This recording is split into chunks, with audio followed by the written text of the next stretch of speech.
So I do pendulum readings, these things.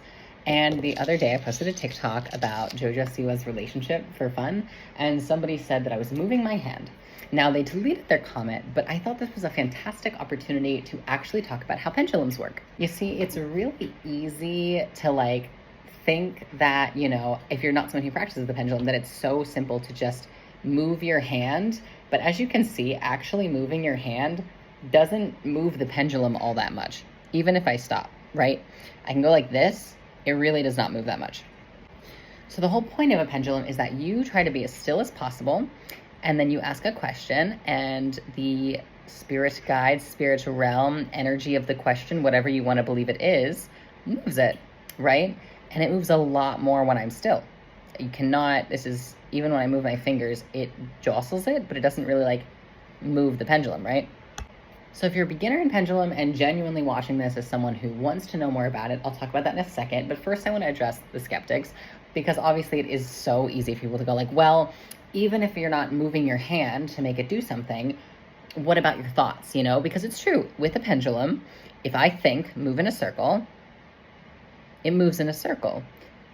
But I also know and can tell these people have never held a pendulum before, because a lot of people without aptitude for pendulums or without practice, it stays perfectly still. And I didn't think I had a skill for this until I let one of my friends try pendulum, and it would not budge. And when it did, it would not listen to them, right? So there is definitely an actual aptitude for this. Now, on the flip side, if you do have an aptitude for pendulum work, now you have a new problem. Your thoughts and bias can, in fact, get in the way. So if I'm really thinking the answer is yes, and my yes is a circle, it might move that way, even if that is not the answer, right? So this is where we get into where the skill of the craft comes in. It is twofold. It is one, being able to be an open enough channel that your own biases do not get in the way of your answers, so that you can let the divine move the pendulum and you get an accurate answer without your own biases in the way. And a lot of this comes down to the questions that we're asking. If you ask a really charged question, it is so hard to get a clear answer, versus rephrasing it to a more open-ended or healing question. It's going to be a little bit easier to get a helpful answer. Now, interestingly enough, it's funny because you may notice in some of the videos of me doing pendulum work, oh, I have to sneeze. Something wants to leave, hold on. So you may notice in my videos of me doing pendulum work, you may even see a little twitch of my fingers. Sometimes I'm holding it really still, but it's going and I'm doing that a little. The funny thing is, this is not me influencing the result. It's that sometimes the energy coming through is so strong that it physically moves my hand. And I don't think this is your influence if you're doing this properly, as we stated earlier, clearing out your own biases in the question that you're asking.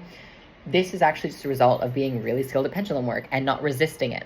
If I focused all my energy on keeping my hand as still as possible, that would influence this more than me relaxing and letting my hand jolt around a little bit if it's a really strong energy, right? Now, of course, this all comes back to your belief system. And the thing is, I always say, if you look for a reason to doubt, you're gonna find a reason to doubt. This is true no matter what. If you look for a reason to believe, you'll find a reason to believe no matter what. The healthy thing to do is balance both, because there are people who are scam artists out in this world, right? And then there are people who are actually very spiritually gifted but misunderstood, because we framework it through our own experiences. And that's okay. Your worldview should be made up of your experiences and no one else's. Even so, it doesn't bother me that people think I'm moving my hand, because if anything, it's just a testament to how good I am at pendulum work, that they think I must be doing this on my own. Now, if you're interested in getting started with pendulum work or already own a pendulum and are struggling, I will make a video for that soon telling you how to calibrate your pendulum, which I do every time before a reading. Which, speaking of which, if you do want to book a reading with me, I have my own website. It's called the Omnis Altar. I do digital and in-person readings, and I do pendulum readings as well, so I can answer your questions, whatever you may have, including and not limited to whether or not you're well suited for pendulum work yourself. And if you don't want to actually book a service with me, but you like my energy, a like and a comment and a follow goes a long way. Let me know in the comments if there's any other topics you want me to tackle. I do all sorts of divination and deity work, and I would love to talk more about it and spread this education and make it a little bit more available for people from a non-denominational standpoint. Bye, see you next time.